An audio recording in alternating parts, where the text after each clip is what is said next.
Bien, entonces hoy vamos a conversar un poco sobre el concepto de qué es análisis de series de tiempo. Pues voy a hacer una pequeña introducción sobre diferentes conceptos que están relacionados con el análisis de series de tiempo. En este punto no voy a hacer ninguna presentación formal sobre qué es una serie de tiempo. Lo que voy a hacer es simplemente dar una serie de ejemplos que les van a permitir a ustedes empezar a entender de qué va una serie de tiempo y qué consistiría su análisis. Una primera aproximación. Luego, la siguiente parte de la clase, voy a entrar a un concepto un poquitito más abstracto, que es ecuaciones en diferencia, y voy a empezar con algunos ejemplos muy básicos de ecuaciones en diferencia y trataré de motivar por qué es importante las ecuaciones en diferencia hacia el final de esta presentación para conectarlo un poquito con la idea de qué es las ecuaciones en diferencia ya en la práctica. Bien. Entonces, series de tiempo, podemos decir que en general hay como la naturaleza de las series de tiempo hay como eh, o digamos que la serie tiene muchas aplicaciones y básicamente, como siempre le hemos pensado, es un análisis gráfico, ¿no? En el cual ponemos en un eje el tiempo y en otro eje el valor de la variable que estamos analizando. Ese es el análisis convencional o más sencillo que solemos hacer de las series de tiempo. Y las series de tiempo tienen, digamos que su historia de aplicación en muchos ámbitos, ¿no? Que van desde ciencias muy básicas como la ideología, hasta otras ciencias que no son tan exactas, sino más bien son sociales, que son la macroeconomía, en general los mercados financieros, demografía, en el caso del análisis de población, y regresando un poquitito a biología, conceptos de epidemiología, ¿no? Entonces, eh, en el análisis de series de tiempo existen como dos enfoques principales, ¿no? El primer enfoque es un enfoque que considera que lo que es importante del análisis de series de tiempo es el tiempo. Esto significa que cuando uno analiza series de tiempo bajo este enfoque, lo que le preocupa al analista es identificar cómo es que los eventos pasados pueden afectar el comportamiento de la serie el día de hoy o incluso el comportamiento de la serie en el futuro, ¿no? Para hacer forecasting, ¿no? Que es básicamente lo que a veces hacemos con series de tiempo. Pero en este punto es bien importante saber que para muchos será relevante saber qué pasó, lo que el pasado afecta a la serie hoy día, porque lo que quieren identificar es efectos eh, que pasaron en la historia de la serie que son relevantes para el estado actual.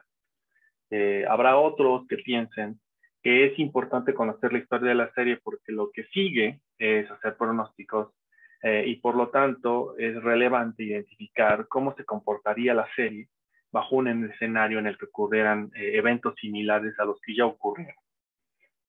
Ese es, digamos que un primer enfoque, ¿no? Por otro lado, hay un enfoque más que tiene que ver con la frecuencia de la serie o con un enfoque frecuentista y es una búsqueda del análisis para identificar ciertos patrones regulares o ciertos patrones que se repiten con cierta regularidad, valga la redundancia, a través de la serie, ¿no? Por ejemplo, condiciones estacionales. Lo que les comentaba la clase pasada, pasajeros en transporte aéreo tiene una clara estacionalidad que ocurre cada enero, suele caer el pasaje del transporte aéreo, justamente después de fechas de Navidad y Año Nuevo, y vuelve a crecer en el verano, en fechas de vacaciones, y vuelve a caer en septiembre y octubre, y otra vez retoma su crecimiento en diciembre. Ese tipo de condiciones son regularidades o observaciones de frecuencia de la serie.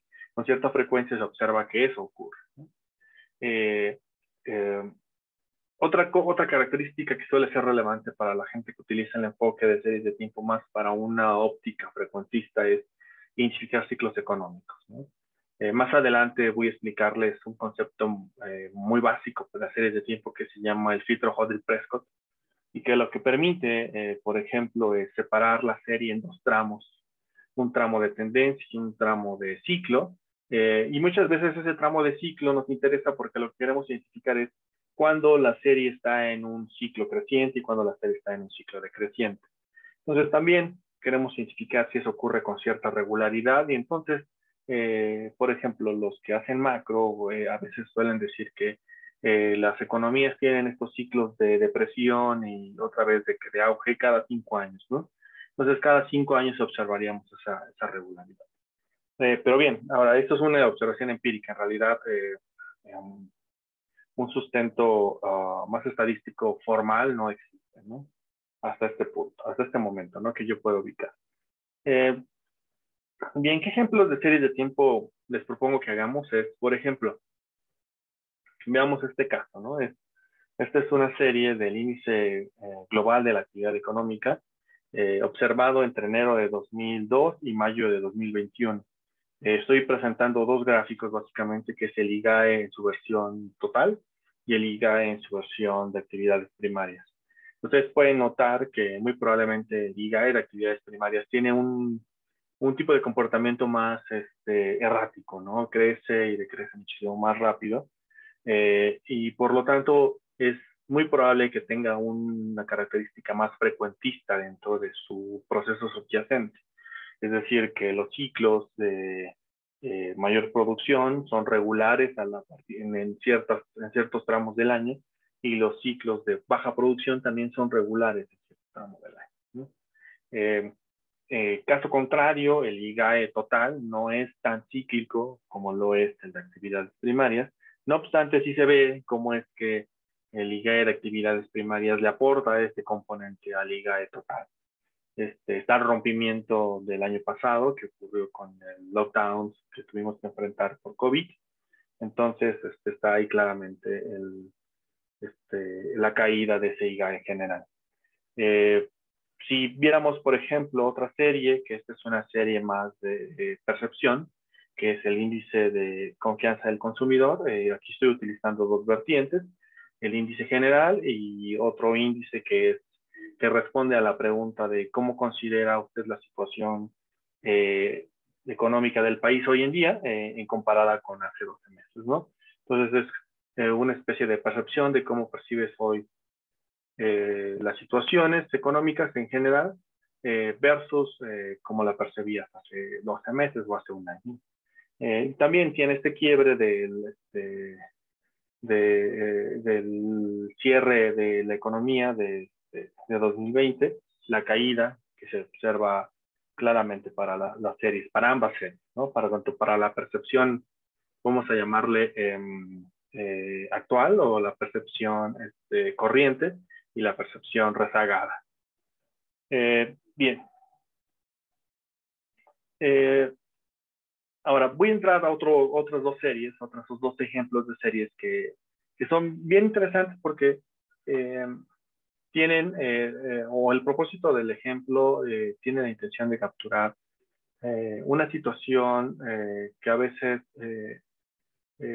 puede predominar en nuestras ideas, en nuestra percepción más básica de cómo es el comportamiento económico, ¿no? Y voy a utilizar dos indicadores muy particulares para discutir esta percepción que solemos tener de la economía. Por un lado, voy a tener el índice de precios y cotizaciones de la Bolsa Mexicana de Valores como un indicador de la actividad financiera general del país, y por el otro lado voy a tener el tipo de cambio como un indicador del flujo comercial de la economía, ¿no? ¿Por qué estos dos indicadores? Porque, bueno, tradicionalmente, por ahí existe una vertiente del pensamiento macro que dice que hay una especie de sustitución, ¿no? Es decir, que de activos, sobre todo en términos de activos, ¿no? Tú puedes poner tu dinero a la mejor en un activo financiero o puedes apostarle a los cambios cambiarios para generar mayores recursos, ¿no? Entonces, vamos a tratar de discutir cómo se verían esas dos ópticas haciendo un análisis de series de tiempo más o menos sencillo, ¿no? Bien, entonces si yo veo las dos series, vería lo siguiente, ¿no? Que la Bolsa Mexicana de Valores crece muchísimo, al igual que el tipo de cambio, ¿no? Entonces observen cómo es que tienen comportamientos que podrían pensarse en algún momento contrapuestos, ¿no? Es decir, o contracíclicos entre ellos, ¿no? Por ejemplo, cuando la bolsa cayó en 2008, a raíz de la crisis global, vimos un crecimiento del tipo de cambio en sus fechas posteriores, ¿no? También, por ejemplo, la reciente caída de las bolsas, de la bolsa mexicana, por el lockdown de COVID-19 en 2020, pareciera ser que fue respondido por el mercado cambiario con un crecimiento del índice, del tipo de cambio, perdón. Entonces, aquí uno se podría hacer una pregunta, ¿no? Si yo tuviera dinero para poder hacer una inversión, ¿dónde lo pondría, no? ¿Lo pondría en la Bolsa Mexicana de Valores o lo pondría en el mercado cambiario? Entonces, algunos me podrían decir, bueno, pues depende, ¿no? Si las condiciones son adversas, a lo mejor me conviene ponerlo en la bolsa, en el tipo de cambio, porque yo sé que cuando le va muy mal a la economía mexicana, al menos solamente de este ejemplo sencillo, parece ser que la respuesta es que el tipo de cambio crece. Y mi expectativa es que la economía le va a ir muy mal, ¿no? Es por decir un ejemplo, ¿no? Por el contrario, si mi expectativa es que la economía le vaya muy bien, entonces mi mejor opción es ponerlo en la Bolsa Mexicana de Valores. Vale, entonces eso podría ser como mi situación. Y las gráficas pareciera ser que sí corresponderían con esta primera planteamiento. Ahora, ¿qué pasa si los veo como índices y a los dos los veo como índices puestos en un mismo punto de partida? Es decir, a los dos los pongo como que inician justamente en enero del 2002 como un índice y cómo van creciendo cada uno. Entonces, lo que noto es simplemente que pareciera ser que poner mi dinero en el tipo de cambio es una muy mala idea, ¿no? Porque en general, ciertamente el tipo de cambio crece, no lo hace a la misma velocidad que lo hace la bolsa, ¿no? Entonces la bolsa pareciera ser que tiene un componente más inercial, que a lo mejor responde más al tiempo, es decir, un enfoque más de tiempo de que importa muchísimo los eventos pasados para su comportamiento actual y su comportamiento futuro, y por lo tanto es una serie que tiene crecimiento más persistente. Y por el contrario, el tipo de cambio ha estado muchísimo más estancado, alrededor de un valor que no ha doblado su valor, vamos a decirlo de una manera, porque no ha pasado ni siquiera el 200 como su valor de índice, ¿no? Bueno, salvo muy probablemente en el 2020 que estuvo muy cercano a hacerlo, al menos entre 2002 y 2021.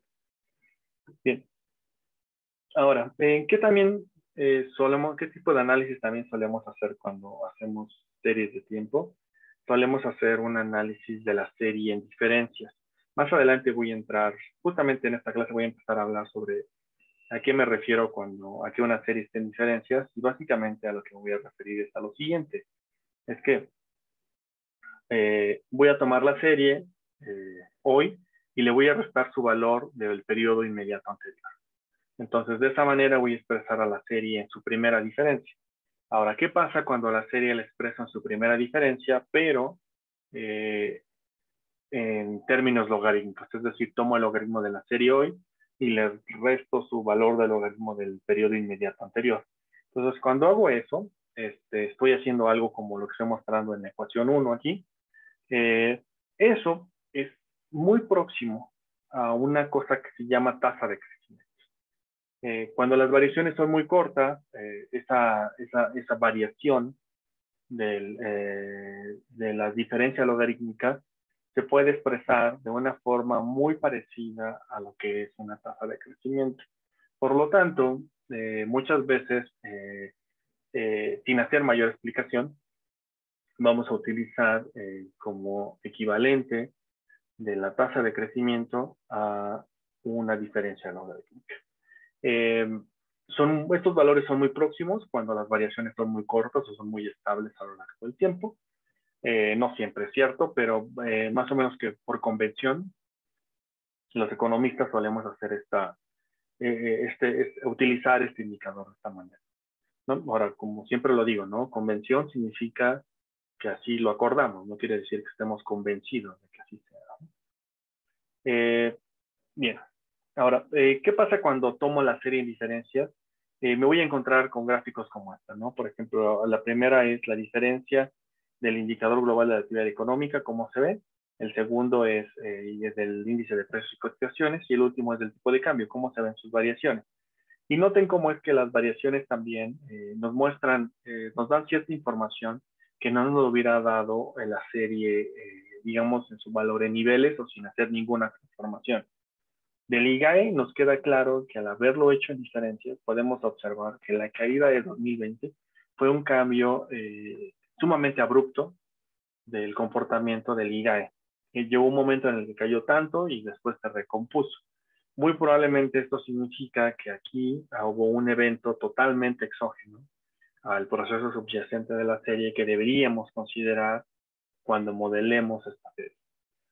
Si uno revisa el índice de precios y cotizaciones de la bolsa mexicana, tiene más inestabilidad que el IGAE. Tiene, por ejemplo, claramente marcado la crisis de 2008 y la reciente crisis de COVID-19, y el tipo de cambio, de una forma muy similar al índice de precios y cotizaciones, tiene marcadas estas dos crisis, la de 2008 y la de 2021. Bien. Con esto termino como mi parte de motivación del concepto de serie de tiempo. No sé si hay alguna duda sobre esta primera motivación de qué es una serie de tiempo y qué, Ya, y qué profesor. significa. Sí, adelante, por favor. Cuando incorporó los logaritmos, ¿los incorporó para poder medir las elasticidades o con qué fin se incorporan? Bueno, se incorporan con dos principios, por dos razones básicas, ¿no? Y que más adelante voy a tratar de profundizarlas. Las dos razones. La primera es que tomar el logaritmo natural de una serie lo permite suavizar el comportamiento de la serie. Por ejemplo, me voy a regresar a una gráfica que tengo aquí, ¿no?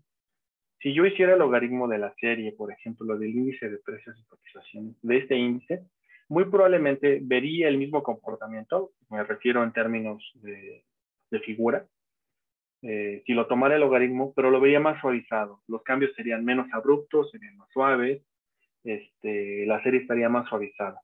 ¿Por qué permite hacer este logaritmo? Porque el logaritmo, en estricto sentido, es una transformación monótona de otra variable.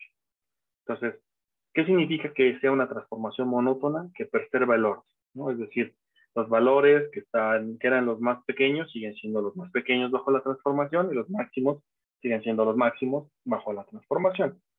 Entonces, eso en principio me permite, la suavización me permite que cuando trate de modelar la serie, el proceso subyacente sea más fácil de identificar.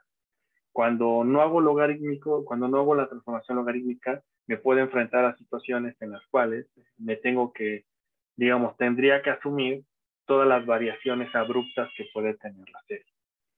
Esto es una razón. La segunda es la que tú mencionas, que es que cuando tomo la serie en logaritmos, todas las inferencias que pueda hacer sobre una estimación de esa serie, sobre todo inferencias en términos de regresión, los coeficientes asociados a la regresión se pueden interpretar como una elasticidad, lo cual facilita muchísimo el análisis en términos de lo que hacemos los economistas.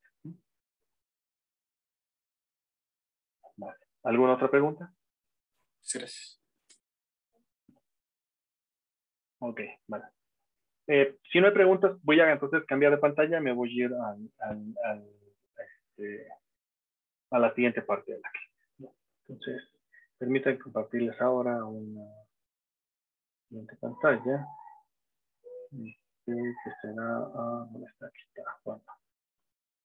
Bien. Ahí pueden ver mi OneNote, espero.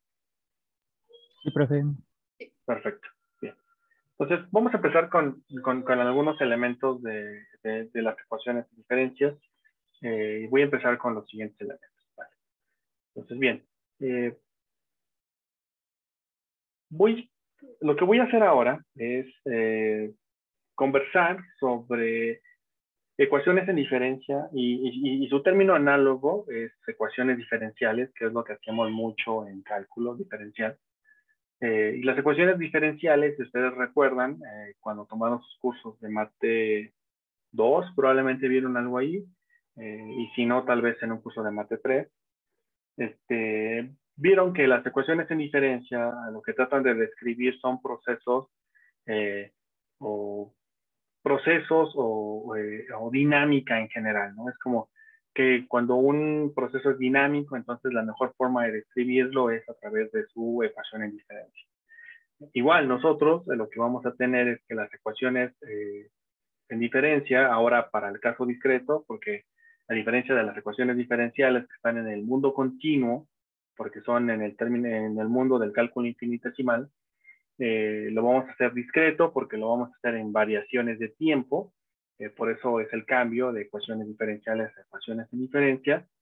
También nos van a permitir identificar o hablar sobre la dinámica de una variable. Bien, ahora, ¿por qué plantear una ecuación en diferencia? Bueno, la razón es que además de que permite capturar dinámica, me va a permitir hacer una aproximación o un modelo teórico de cómo se comporta una serie. En este punto yo solamente voy a hablar de ecuaciones en diferencia determinísticas.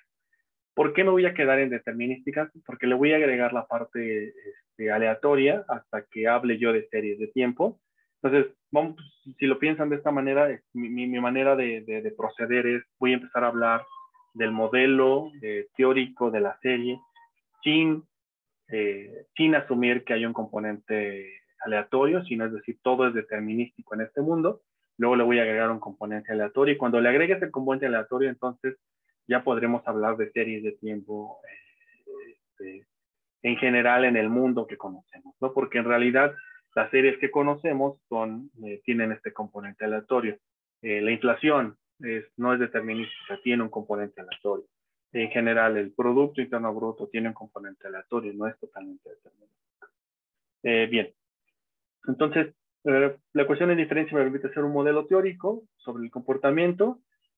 Luego voy a hablar sobre cuáles condiciones me permiten asumir que ese modelo teórico de ecuación en diferencia que estoy construyendo es suficientemente estable para que no pueda tener alteraciones o variaciones que hagan que el proceso sea explosivo. ¿Por qué no quiero que un proceso sea explosivo? Bien, porque si el proceso es explosivo, entonces es impredecible. Es básicamente la razón. Entonces, yo voy a construir una modelación teórica de las ecuaciones sin diferencia que me permitan hacer inferencia sobre la trayectoria sobre la trayectoria de la dinámica de la serie, pero alrededor de un valor que sea suficientemente predecible. Entonces, voy a empezar con el concepto de ecuaciones de diferencia y voy a partir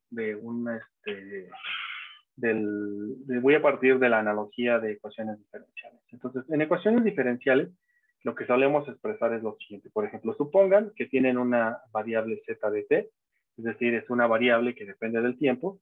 Entonces, si yo lo quisiera expresar en términos de ecuación diferencial, yo diría que la variación de la variable z, que depende del tiempo, respecto del tiempo. Entonces, yo puedo decir que esta es una ecuación en diferencia de primer orden, ¿no? Ahora, ¿qué pasa cuando la hago de segundo orden? Bueno, yo diría que es la derivada segunda de la variable que depende del tiempo respecto de su derivada respecto del tiempo al cuadrado. Y así yo podría continuar hasta una derivada késima de la variable respecto del tiempo, que sería de t a la k. Y podría decir que esto es básicamente una colección de ecuaciones diferenciales de las primeras k ecuaciones diferenciales de una variable z de t. Esto es cuando la variable es continua, ¿no? Ahora, ¿qué pasa cuando la variable es discreta? Es decir, que a diferencia del caso que tengo aquí, en el caso que tengo aquí yo puedo decir que t pertenece a los reales, ¿no? Vive en el mundo de los reales. Y puede ser cualquier valor real. Entonces puede ser cualquier punto que yo quiera y cualquier punto que yo pueda elegir. Lo voy a hacer discreto. ¿Por qué? ¿Por qué me interesa hacerlo discreto? Porque el tiempo, como yo lo conozco, al menos como nosotros lo pensamos, es discreto. Es decir, yo tengo observaciones en unidades discretas como un día, una hora, un minuto, una semana, un mes. A pesar de que yo puedo hacer una partición del tiempo tan pequeña como yo quiera, en general yo siempre estoy pensando en variaciones del tiempo que son más o menos homogéneas. Por eso lo estoy haciendo, si lo quiero ver de esta manera, en realidad estoy cambiando el dominio de z de t en un dominio que es puramente un valor discreto. Entonces, ahora mi variable zt va a seguir siendo una variable que depende del tiempo, pero ahora el tiempo va a tomar valores que van a ir desde menos infinito, donde ustedes quieran, menos 2, menos 1, 0, 1, 2, hasta infinito. Entonces, lo que estoy diciendo ahora, el tiempo se mide en unidades, que son 0, 1, 2, 3, menos 1, menos 2 o menos infinito. Es decir, puede venir desde donde sea y puede ir hasta donde quiera, pero si se dan cuenta, esto implica que las variaciones del tiempo, la variación de delta t, sería siempre 1. Entonces, esto es a lo que me refiero cuando las variaciones son más o menos homogéneas. Estoy asumiendo que la serie vive en un soporte en el cual las deltas de t son siempre homogéneas. Siempre son variaciones de un día, variaciones de una hora, variaciones de una semana, variaciones de un segundo. ¿Sí? ¿Notan la diferencia entre ecuaciones diferenciales y esto? La diferencia es básicamente delta. En el caso de caso continuo, la variación delta es tan pequeño, tan infinitesimal, que lo pongo como una diferencia. En el caso de la ecuación en diferencia, delta es exactamente una unidad, ¿no? Entonces, la analogía en este caso implica que la ecuación en diferencia, la primera ecuación en diferencia de z, ya ni siquiera voy a utilizar z entre paréntesis t, sino voy a utilizar z subíndice t.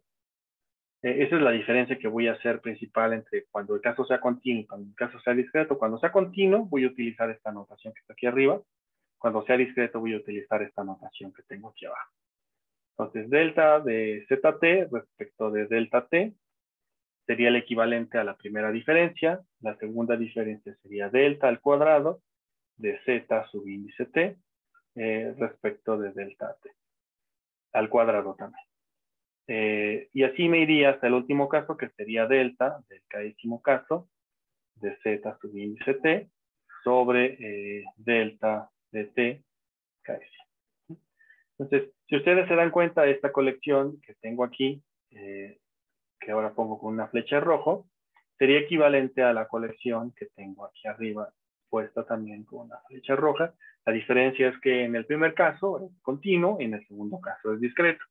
Pero como delta siempre es de tamaño 1, entonces en realidad siempre mi colección de variaciones de z simplemente necesitan ponerse en términos de delta zt, delta cuadrado zt, coma, delta a la k zt. Y sería exactamente equivalente. Ya no necesito decir en cuánto varía t, porque yo sé que t siempre varía en una unidad. ¿Vale? Bien. Ahora, una vez dicho mi analogía de ecuaciones en diferencia con ecuaciones diferenciales, voy a introducir el primer modelo de ecuación en diferencia, y es una ecuación en diferencia lineal de primer orden. Para los que tomaron ya un curso de ecuaciones diferenciales, este es el equivalente a las ecuaciones diferenciales de primer orden, ¿sí? Pero en este caso son en diferencia. Entonces vamos a decir que las ecuaciones en diferencia lineales de primer orden son de la siguiente forma. Son ecuaciones que tienen la siguiente forma, es decir, es una variable z en el momento t, es igual a un componente a subíndice 0, que es como un término constante de esta variable, más un componente a1, un coeficiente, que es el aporte que le da el valor de la serie en el periodo inmediato anterior, ¿sí?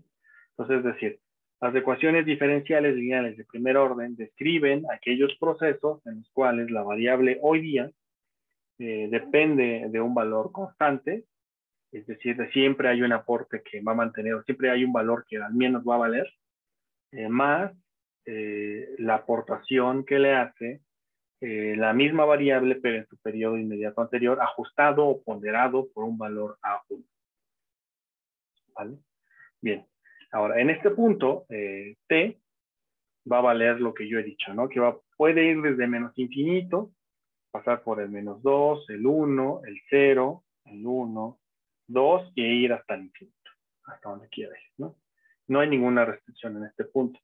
¿Qué otra cosa necesito esto? Es que necesito que A0 y A1 ambas sean distintas de 0. Porque si son 0, entonces ya se acabó, ¿no? Entonces, por ejemplo, si A1 es igual a 0, entonces en realidad ZT es una constante. Por lo tanto, no depende del tiempo, entonces en realidad no era una variable que cambiara a lo largo del tiempo. Caso contrario, si A0 es exactamente igual a 0, entonces ya no tiene el comportamiento que yo describo allá. Bien. Ahora, voy a reescribir esta ecuación que acabo de colocar aquí. Esta ecuación la voy a reescribir de la siguiente manera y voy a decir que esta va a ser igual a ZT es igual a A0 más A1 que multiplica por L, que va L de Z. Bien. Y aquí voy a hacer un pequeño paréntesis para hacer una definición muy sencilla. La definición que voy a hacer es el operador rezago.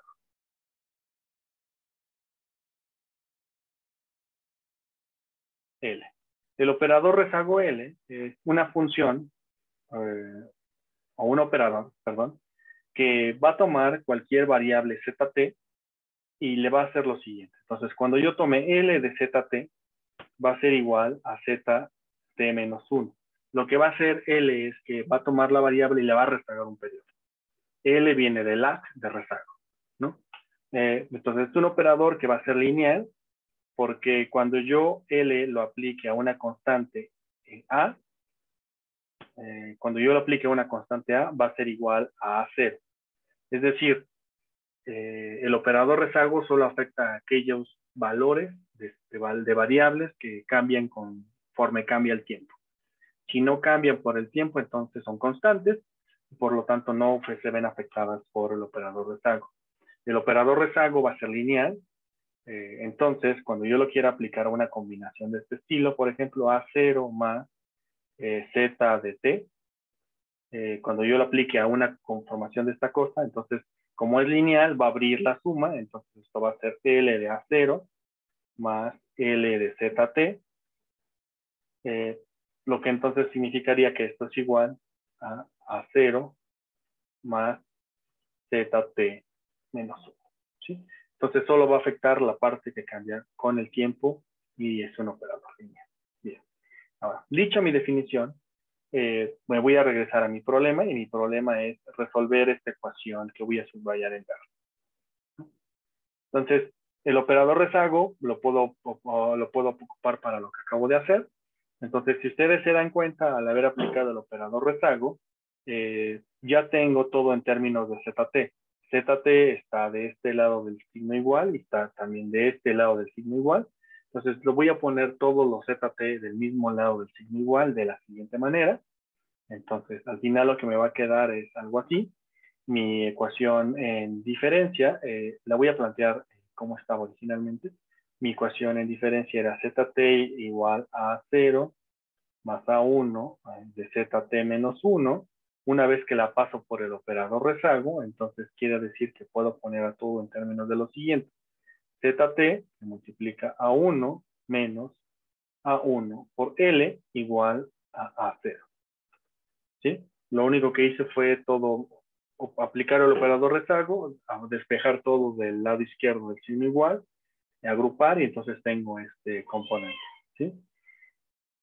Una vez hecho esto, entonces lo que voy a hacer es lo siguiente. Entonces, voy a despejar de esta manera, lo que puedo hacer es despejar las cosas de la siguiente manera, es decir, ZT entonces va a ser igual a A0 dividido por 1 menos A1 que multiplica a L más S que multiplica a A1 elevado a la T. Bien.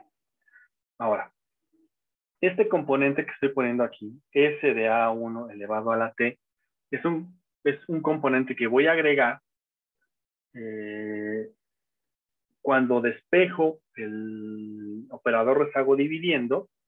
Y la razón por la que lo voy a incorporar es porque este componente me va a permitir garantizar que la trayectoria del proceso que describo aquí, de este proceso que tengo aquí, se va a mantener porque va a partir del mismo punto inicial. Entonces, es una cosa más o menos de este estilo. Es decir, si yo no garantizo que las mismas condiciones iniciales para la dinámica de este proceso, eso significaría que puedo partir de otro punto y generar la misma dinámica, pero generaría otra trayectoria, porque al final del día sí importa de dónde parto. Esto es como las condiciones iniciales importan. Siempre eso pasa en ecuaciones diferenciales y en ecuaciones de diferencia. Y en general en los sistemas dinámicos. El sistema dinámico que a lo mejor ustedes pueden tener más arraigado a lo mejor en la cabeza es, por ejemplo, las condiciones sociales de las personas. Es un sistema altamente dinámico, ¿no? Entonces es bien importante las condiciones iniciales. Por ejemplo, la gente que está en extractos muy bajos de ingresos, sus condiciones iniciales claramente les va a permitir una dinámica para moverse hacia otros eslabones, por ejemplo, de la escalera o de la escalera de ingresos, pero siempre va a estar determinado por sus condiciones iniciales. Igual, los que están en la parte superior de los ingresos, también sus condiciones iniciales les permiten que, por ejemplo, la dinámica, a lo mejor los mantenga en ese segmento y difícilmente caigan a niveles inferiores de ingreso. Entonces, por eso siempre decimos que las condiciones iniciales importan. Y claro que importan, porque si no, la dinámica, el resultado de la dinámica sería otro. Bien, entonces ese coeficiente que está ahí me va a permitir capturar estas condiciones iniciales. Noten que este coeficiente que estoy agregando en realidad no afecta en lo más mínimo el resultado. ¿Por qué? Bien, lo voy a demostrar muy rápido. ¿Por qué no afecta? ¿No? Lo voy a poner en verde. ¿Por qué no afecta este coeficiente? Bueno, porque ese coeficiente, si yo lo multiplico por 1 menos A1 por L, es decir, si yo regresara todo a la condición original y multiplicara la ecuación anterior por este factor, entonces yo tendría esto, sería igual a ZT, que multiplica a A0, entonces estoy regresando a mi ecuación justamente anterior, más 1 menos A1 por L, que multiplica a S de A1 a la T. ¿Sí? Bien. Ahora, de este lado, lo que tengo es ZT menos A1 por L de ZT, lo cual es igual a A0, más, aquí tengo S de A1 elevado a la T, menos A1 que multiplica a S, que multiplica a A1 elevado a la T. Pero ¿qué hace el operador rezago? El operador rezago rezaga. Sí, veo una pregunta perdón, Daniela, creo que no te había visto tú. Disculpe, profe, ¿qué eran A sub 0 y A sub 1? A sub 0 y A sub 1 son simplemente dos constantes. A sub 0 Vale. es como la constante o la ordenada al origen, y A sub 1 es el aporte que le da el valor de la variable de periodos pasados a la variable en el momento actual. Vale, profe, muchas gracias. Bueno, entonces, ahora bien, ¿qué hace el operador rezago? Rezaga, ¿no? Entonces vamos a rezagar. Entonces, esto sería igual a ZT igual a perdón, no igual. Sería ZT menos. ZT menos A1 de ZT menos 1 igual a A0 más S de A1 a la T menos A1 de S que multiplica a L multiplicado por A1 a la T. Pero rezagar esta variable es pues igual a A1 a la T menos 1. ¿Sí? Ahora bien, noten algo. Aquí tengo a A1 y aquí tengo a A1. Entonces, estos dos los puedo agrupar en el mismo término. Y lo que me quedaría es algo que voy a poner ahora en azul. Entonces, al final esto me quedaría como que ZT es igual, perdón, menos. Estoy pensando en términos de igual, pero es menos. Menos A1 de ZT menos 1 igual a A0 más S de A1 a la T menos S de A1 a la T. Entonces, esto quiere decir que este término se elimina con este otro término. Y al final, lo voy a poner ahora en blanco, podría yo despejar todo y me quedaría que ZT es igual a A0 más A1 de ZT menos 1. Entonces, lo que acabo de demostrar es que agregar este componente SA1 a la T es irrelevante para la dinámica general del modelo. Lo único que me garantiza es la trayectoria, ¿no? ¿De dónde inicia? El punto inicial. Por eso lo estoy agregando. ¿Vale? Bien. ¿Alguna duda hasta aquí? Bien. Entonces, me voy a regresar un poquito a mi ecuación esta que tengo aquí. Entonces, noten esta ecuación. ZT es igual a 0 sobre 1 menos A1 por L. Otra cosa que deben notar es que este componente que está aquí, en realidad, de acuerdo a la definición que yo di del operador rezago, esto debería ser A1, porque A1 no es algo que dependa del tiempo, ¿no? Entonces, simplemente es A1. Entonces, al final del día, con lo que me voy a quedar es con lo siguiente, es que un proceso como el que tengo escrito aquí, su solución de largo plazo, así la voy a llamar, solución de largo plazo sería ZT, sería igual a A0 entre 1 menos A1, que multiplica, perdón, más S A1 a la T. Esta sería la solución de largo plazo de la variable ZT. Bien. Noten que cuál es la única restricción que tendría esta solución.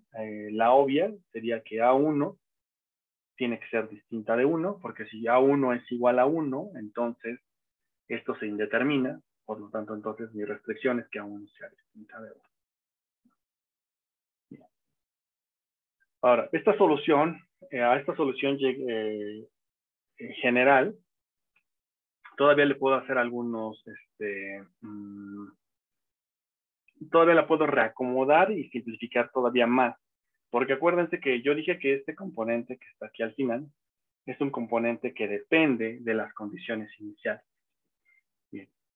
Para que ese componente dependa de las condiciones iniciales, querría decir que entonces aquí debería de estar incluida z subíndice 0, porque z subíndice 0 es el valor inicial de la serie, de la variable ZT, porque es donde inició, de donde partió, el momento 0.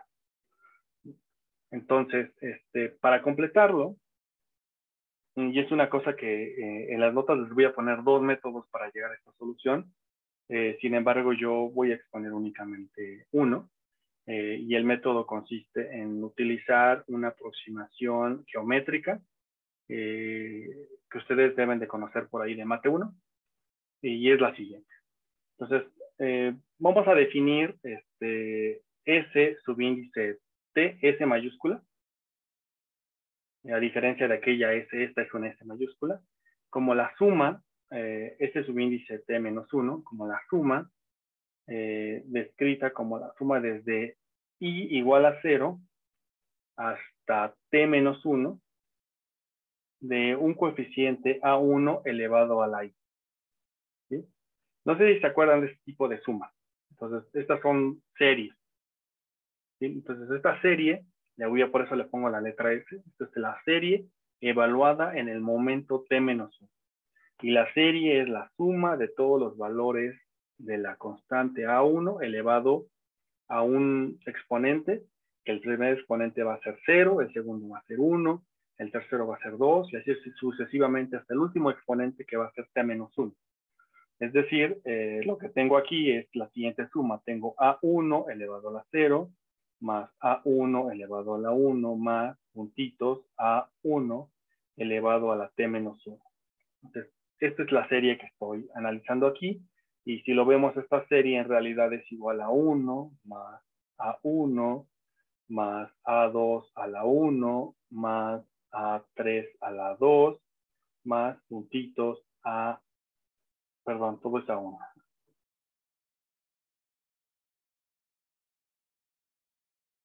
A1, perdón. A1 elevado a la 1, A1 a la 2, A1 a la T menos 1. Esta serie. ¿Cómo se llaman estas series? ¿Alguno de ustedes lo recuerda? Series geométricas, por si no lo recuerdan. ¿Sí? Bien, ¿cuál era la característica de estas series geométricas? La característica es que tienen que tener una condición bien importante. Y la condición es que A1 tiene que ser menor a 1, valor absoluto.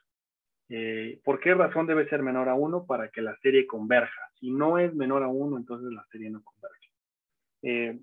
Por ahí revisen sus apuntes de mate 1, por ahí debe de estar y seguramente se van a acordar cuando lo vean. Bien, ahora noten que esta es la expresión de la serie como la estoy planteando aquí. Ahora, ¿qué pasa si a la serie la multiplico por A1? Entonces, fíjense, tengo A1 que multiplico a este mayúscula de T menos 1, la multiplico por A1.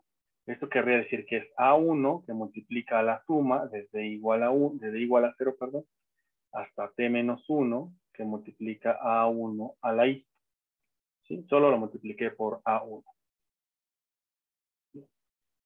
Voy a utilizar la última forma que tiene la suma, entonces esto implica que esto es A1 más A1 al cuadrado más A1 al... A1, aquí me equivoqué aquí, perdón, en este exponente. Sí, aquí me equivoqué. Es A1, A2, A3, perdón. Ahora sí, que no me hacía sentido aquí. Entonces, A elevado a la 1, A1 elevado a la 2, A1 elevado a la 3, más A1 elevado a la 4, más, cuando llegue yo al último va a ser A1 elevado a la T. Entonces, noten esta diferencia, ¿no? Tengo la serie original llega hasta T menos 1. Cuando a la serie la multiplico por A1, el último componente, su exponente es T. Bien. Entonces, si reconozco esto, entonces yo podría hacer lo siguiente.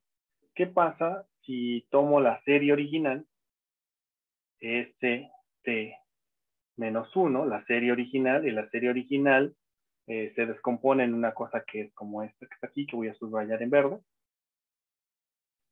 Y a esta serie original le resto la siguiente serie. Imagínense que le quito A1 de ese T menos 1. Es decir, le quito lo que voy a subrayar en azul. Le quito esta serie. ¿Sí? Bueno. Entonces, ¿qué pasa si hago eso? Cuando yo haga la resta, lo que voy a encontrar es lo siguiente. Que el 1 se va a mantener. El siguiente, este se va a eliminar con este. Este se va a eliminar con este se va a eliminar con este, y el que esté aquí se va a eliminar con el A4, y este último se va a eliminar con el que está aquí previamente, ¿no? Y el único que va a sobrevivir es este amigo. Entonces, quiere decir que esta operación de la suma en T-1 menos A1 en la suma en T-1 va a ser igual a una cosa bien simpática que es igual a 1 menos A1 a la T. Ahora bien, noten que de este lado puedo factorizar. Y voy a factorizar de la siguiente manera. Entonces puedo factorizar esto es 1 menos A1 que multiplica a ese T menos 1, ese mayúsculo. Y esto es igual a 1 menos A1 a la T. Lo siguiente es que puedo entonces decir que la suma de ese T menos 1, la suma total, es igual a 1 menos A1 elevado a la T sobre 1 menos A1. Entonces, noten esto. La suma completa que tenía yo aquí, esta suma que voy a subrayar en rojo, esta converge a una cosa muy bonita que se ve como esta. Ahora, voy a utilizar este hecho. Voy a reacomodar esta expresión. Ahora bien, esta expresión la puedo reacomodar de la siguiente manera. Y esta expresión puede quedar como 1 sobre 1 menos A1 menos A1 a la T sobre 1 menos A1. Y esto, ¿a qué se parece muchísimo? Esto es el primer componente de mi proceso de ecuación en diferencia que tenía yo. Me voy a regresar a mi ecuación en diferencia. Mi ecuación en diferencia es este amigo que está aquí. Y aquí está el componente que se parece muchísimo, porque en realidad allá abajo tengo 1 sobre 1 menos A1, pero aquí tengo A0, ¿no? Y aquí tengo otro componente. Ese otro componente claramente debería estar asociado con este otro elemento que tengo aquí. ¿Sí? Bien. Ahora, voy a utilizar esta solución que tengo aquí para lo siguiente. Entonces, al final del día, a lo que voy a llegar es a lo siguiente, es que mi solución general, si ustedes lo ven con cuidado, quiere decir que entonces mi solución general, z de t, va a ser igual, cuando conjuntamos este resultado con el resultado anterior, va a ser igual a que va a ser A0, que multiplica a 1 menos A1 elevado a la t, que multiplica a 1 menos A1, más A1 elevado a la t por Z0. Esta va a ser ahora sí mi solución general, que yo voy a utilizar para identificar los procesos de ecuaciones en diferencia para darles una solución general. Entonces, esa es la dinámica, cómo se describe la dinámica general del proceso. La dinámica general del proceso, entonces, va a ser un proceso que va a depender de la condición inicial y la condición inicial va a estar aquí. Va a estar ajustada por un valor A1 elevado a la T. Entonces, es decir, es muy importante de dónde inicio, dónde está Z0 y cómo lo va a ajustar A1 a la T. Es otro componente sumamente relevante que me va a permitir definir la trayectoria final, más un ajuste que va a depender de este otro componente y que me va a decir que también se suaviza o que también la trayectoria se va comportando hacia donde debería converger. Una de las condiciones que deben de guardar de esta solución es que el valor absoluto de A1 debe de ser menor a 1. Si esto no es cierto, si es que el valor absoluto de A1 no es menor a 1, entonces van a estar ante un fenómeno que es explosivo.